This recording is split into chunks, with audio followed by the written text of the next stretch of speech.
नांदेड येथील मामा चौक परिसरात पंडित प्रदीप मिश्रा यांच्या कथेचे आयोजन 23 ऑगस्ट पासून करण्यात आले आहे।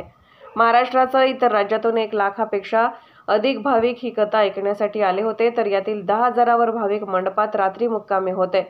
मात्र रात्री 7 ते 8च्या सुमारास काल दिनांक 23 ऑगस्ट जोरदार पाऊस झाल्यामुळे सर्वत्र पाणी आणि चिखल झाल्याने भाविकांची एकच तारांबळ उडाली। मुसळधार पावसामुळे सभा मंडपात सर्वत्र पाणीच पाणी झाले। वयोवृद्ध नागरिक, महिला, लहान बालके यांची धावपळ उडाली। जिल्हाधिकारी अभिजित राऊत यांनी तातडीने यंत्रणा हलवून मंडपात मुक्कामी असलेल्या सर्व भाविकांना स्कूल बस, रुग्णवाहिका, पोलीस व्हॅनच्या माध्यमातून 7 मंगल कार्यालय व खाजगी शाळांमध्ये सुरक्षितरित्या हलवण्यात आले आहे।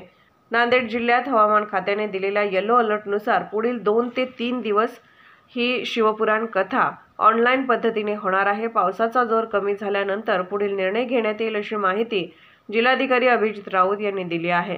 रात्री 3 वाजेपर्यंत भाविकांना सुरक्षित ठिकाणी हलवण्याचे काम स्वयंसेवकांच्या मदतीने जिल्हा प्रशासनाने केले आहे।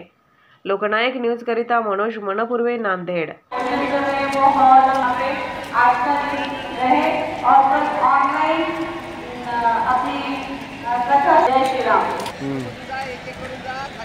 मंडपामध्ये बसलेल्या सर्व भाविक भक्तांना विनंती, लक्ष द्यावे।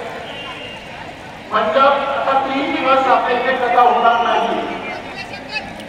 सर्व आई बहिणी सगळ्यांना हात जोडून विनंती आहे, हा मंडप रिकामा करावा। 3 दिवस जे आपलं कवठ्याचं मैदान आहे त्या ठिकाणी महाकथेचं आयोजन हे होणार नाही। या ठिकाणी फक्त ऑनलाईन स्वरूपात लाईव्ह थेट प्रक्षेपण या कथेचं होईल। त्यामुळे भाविकांनी घरी बसून टीव्ही किंवा इंटरनेटच्या माध्यमातून या कथेचा लाभ घ्यायचा आहे।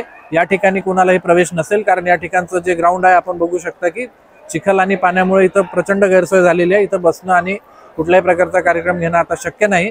त्यामुळे आगामी 2 दिवस सर्व भाविकांनी घरूनच या कार्यक्रमाचा टीव्ही किंवा इंटरनेटवरती लाभ घ्यायचा आहे।